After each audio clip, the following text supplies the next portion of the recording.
Hi guys, so for today's video, we're going to make a tutorial kung paano ba mag-save sa YouTube Studio. So ngayon, i-click natin itong YT Studio. Ayan.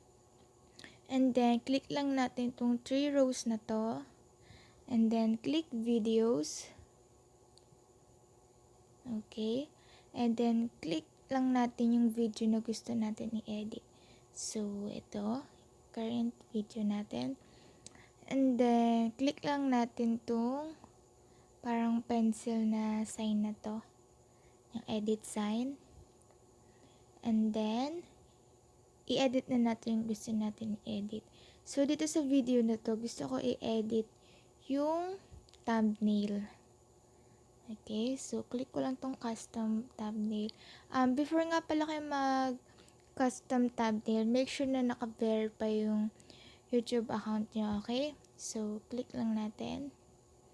And then, nakapag-edit na ako yung gusto kong thumbnail and ito yung gusto kong thumbnail. Ayan, then click select. Naghalo-halo na. And then, dito pa, gusto pa edit dito. Click lang natin itong advanced settings. Okay, so, gusto ko i-edit itong category niya to how to and style.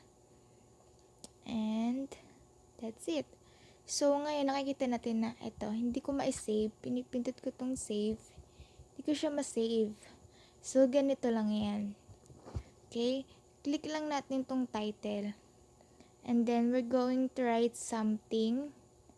Ayan, nakita nyo, diba, na nag-visible na yung save.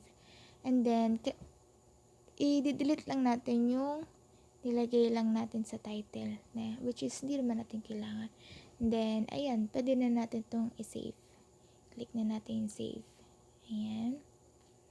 And, there you go. Okay na, edit na natin yung video na gusto na natin i-edit.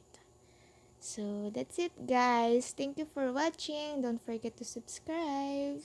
Thank you.